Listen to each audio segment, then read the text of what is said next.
azaki papa moko abana conseil biso trop ayi papa moko na musique asali tozui ba leçon belé tozui ba idée belé. Voilà, merci beaucoup Nabiga Baota la biso. Toraki Bill Clinton na Luanda mais jusque là et ça m'a déjà pourquoi? Non, to betanga na Luanda déjà mais senga ki falaki producteur moko ya bien ya wasala ba norme poto kende. Parce que biso to ba jeune talenté. Bon, wana ezaka mutu na mutu wa eza éducation ya mutu na mutu. Ndenge zoli yango na ndako na bango quoi. Moi to pesa bango ba conseil belé te to stoloba mais bazoyo kate bon. Ouais, comme tu as la mutu na mutu éducation na ye. Parce que ko finga un parent, ko finga un cadre. Talaka yo mo nenge obimisa yo. Et bimiso bien te. Loba ezala na cadre moko boye loyal les arts musique. Bozo sala tiraillement na musique mais so comme musique ezate quand na pamba boye wana comme éducation yo loba lelo bakangi pas sur RFI pour toi Bill Clinton rosenga na wera nini. Te tosto sengelaki pardon parce que via salaki yango po pesa pe ba musu leçon mais tosto sengelaki pardon parce que ba journaliste baza bato ba accompagnera biso na makambo tu. Ba accompagnera biso na be fort na musala to salaka. Donc zaïga moi leçon soit pour viens na za quand même kolo za parent aga ko toucher tina ba point wana te. To ebelo ba wela kité mais fallait qu'il y a quand même dans cela. Mais tu sais quand même pardon parce que pas tu perds ta chaîne. Ah, non, je félicitations. Parce que ma félicitation pour encourager. Parce que Moko est dans ma belé au sol. Félicitations, encouragement pour la facilité pour diriger Moko.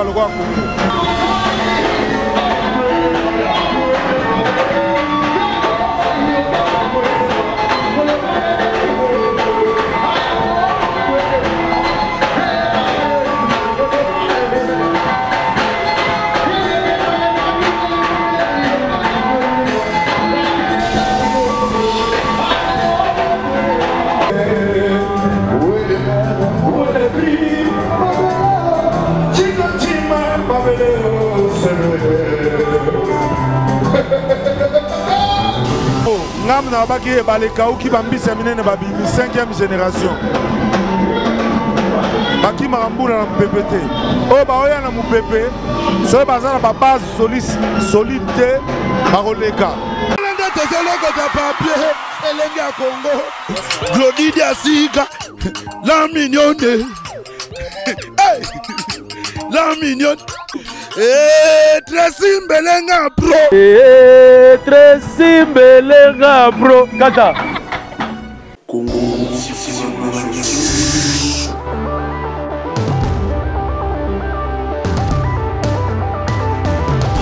Abonnez-vous, c'est sur notre chaîne aussi pour la Majorité TV.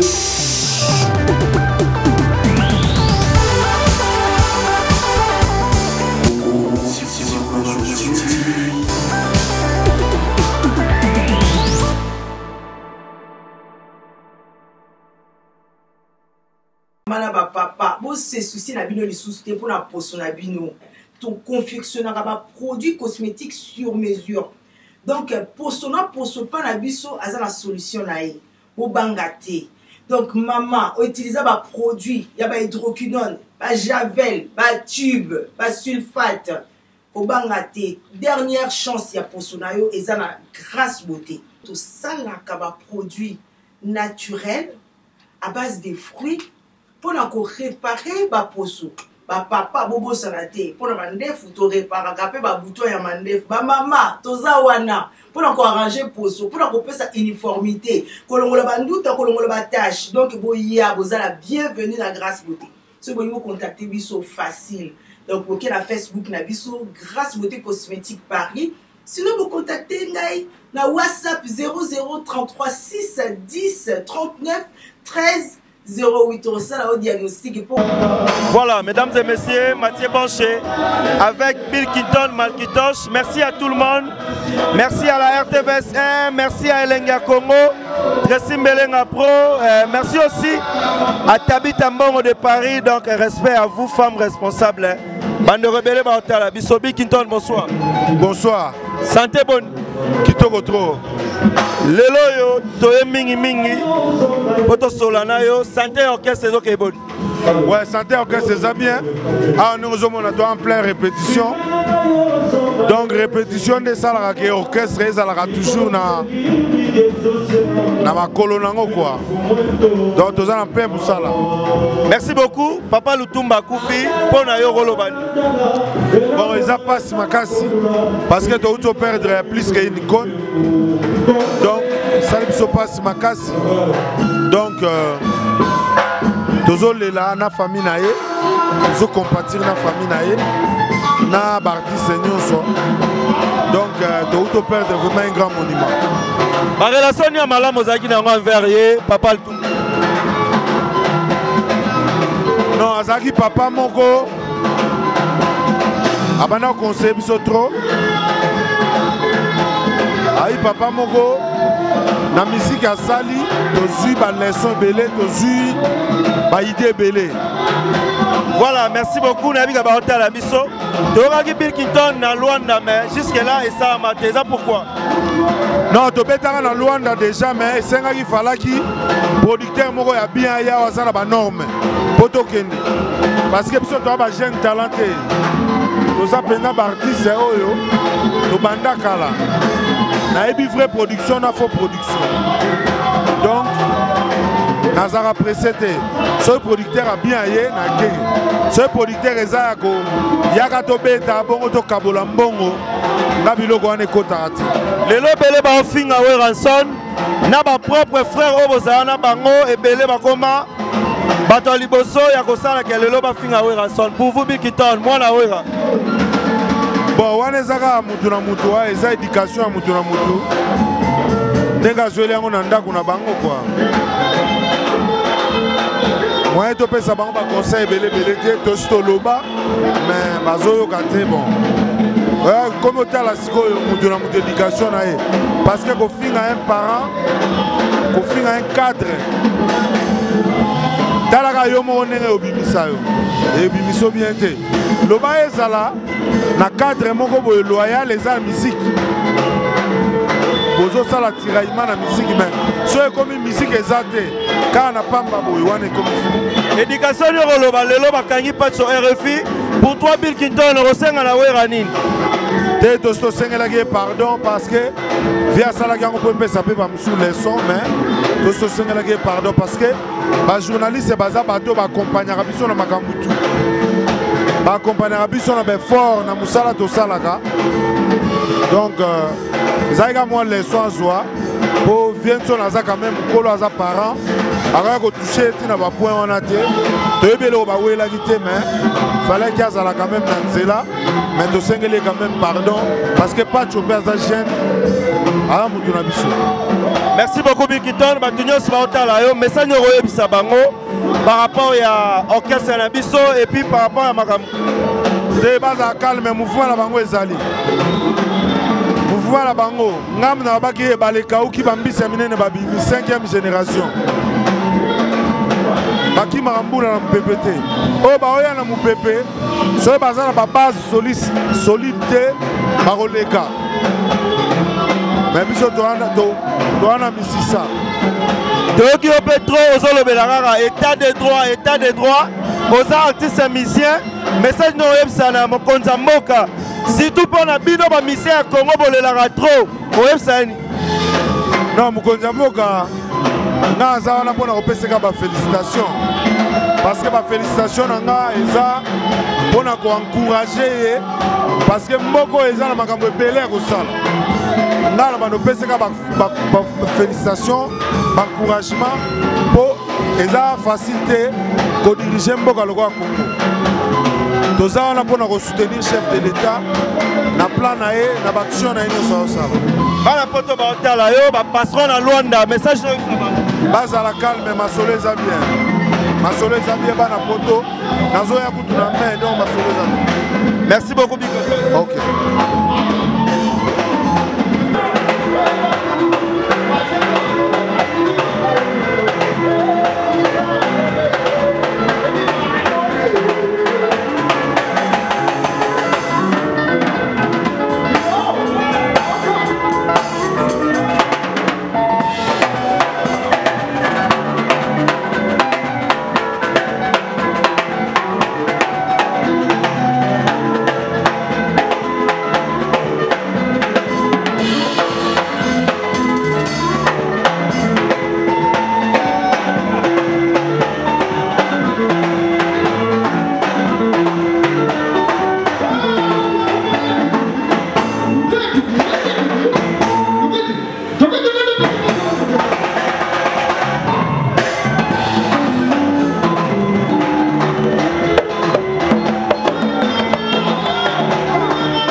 na bino na Kinshasa pe na Congo Brazzaville makambo ya kotambola tambola na bakoli na ba agence Silier. Agence Colicot, fret aérienne et maritime. Spécialité na bango bakoya kozwa biloko esika nyonso zwilio na monde entier. Il suffit ozala na adresse. Ozala na France, to na mboka nyonso ya Europe, ozala na Canada, les États-Unis, to na Amérique du Sud, ozala na Russie, Asie. Il suffit ozala na adresse bakoya kotombola kolina yo bango moko. Ata ezali ya mokie moins d'un kilo bakoya kotombola. Pour na baye banson bazali na Union Européenne, fret aérien ezali na 9,50 € le kilo. Soki pe olingi maritime, benga bango na ba numéro ekomami na écran. Soki olingi yo mona bango bazwami na 18 place de Nanféance, 93 420 Villepinte. Contactez Colicot au plus 33 7 600 54 880. Agence Colicot, le sérieux dans les affaires.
On y va, encore.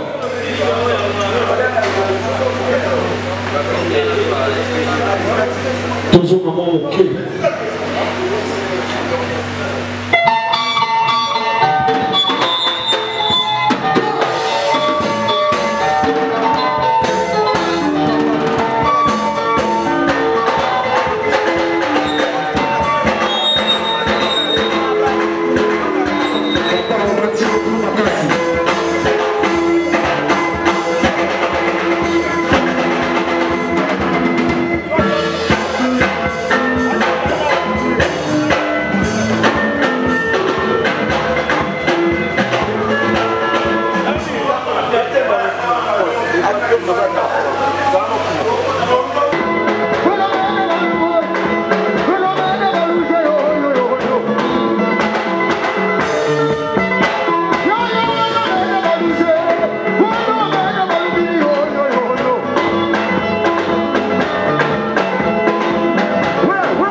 Allez, bon, sur ma pièce. Ouais. Faut se demander à Bénin.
Mesdames et messieurs, merci. Je suis là chez Bill Clinton, donc merci beaucoup Navandero Bello Batalibiso, Mathieu Bonché. J'étais avec Bill Clinton, Bill Clinton à lobby. Malgré tout suite en pleine répétition, donc tout suite à chaud. Nabi que Elengia Congo, Tracy Mbelenga Pro et Mathieu Bonché, Claudie Diasuka. Donc ça là est fort, toi que Bill Clinton. Allons et à large, tout Solana est bien. Merci à Nordité là derrière la caméra. Merci à Tabitha Mbongo, Maman Paradis depuis Paris. Merci aussi à Odilo Mampouya. Merci à Couple Bonds et la Bidjanaise, Maman Niki. D'abord sanité, bande rebelle, balinga biso. Tania Ngombo la ravissante. Patrick Matière, d'Afrique du Sud, n'a pas souvenir de Mambote Belé. Ça est fini pour aujourd'hui. Mathieu Bonché avec Bill Clinton et pourquoi pas avec les samouraïs. Oyo, bazo ça la répétition spéciale pour Papa Lutumba et pourquoi pas pour la production de Bango. On se retrouve la semaine prochaine et pourquoi pas toujours dans Elenga Congo avec Mathieu Bonché, avec tout le monde. À la prochaine, bye. Les amis, regardez bien cet endroit. C'est le salon LTC, le meilleur de Bandal. À Bandol, c'est Paris. Il est situé sur l'avenue Kassavoubou, juste à l'entrée du bloc commercial. Oui les amis, au salon LTC, la main qui façonne les têtes des gens est une main experte. On s'y fait coiffer à tous les styles, l'afro comme l'européen. Et oui, ce coiffeur talentueux qui officie au salon LTC, c'est Fernando Mbaya, la garantie du traitement de vos cheveux. En plus, Fernando Mbaya est un expert en coiffure mixte. Chez lui, c'est le grand art, la coiffure haut de gamme. Au salon LTC, la coiffure est élevée au niveau supérieur. Aujourd'hui, le salon LTC reste la seule référence de la coiffure à Kinshasa. Et oui les gars, à l'unanimité, reconnaissons qu'il est le meilleur.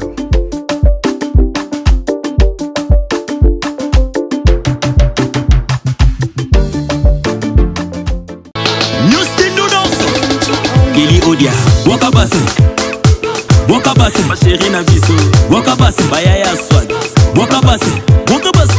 Hello, ouais, ça y est la grande famille, c'est bien moi toujours ma fille Legacy. Nous sommes venus sur la colonisation. Nous avons fait pour la mission artiste. Les amis, nous avons fait la mission la colonisation. Nous avons fait la Wani, donc Koko,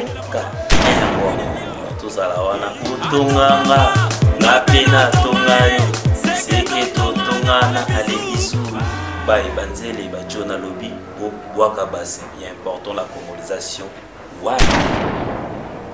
Wakabase, Wakabase, Wakabase, Lido VIP, Wakabase, Vanessa, Maloba, Pesaka Fecharo, et Fecharo, Ningisa Fecharo, et Fecharo, Ale Simbaka Fecharo, et Fecharo, Vamos dançar na traje, dançar na traje, dançar na traje, vamos dançar no rabo, dançar no rabo, dançar no rabo, Berton Tibala, Atomanga, na pena tomae, Seke Totongana, ale bisou, Elenga Congo, Claudie Diasuka, la mignonne, hey, la mignonne, Tracy Mbelenga Pro, Tracy Mbelenga Pro, Kata.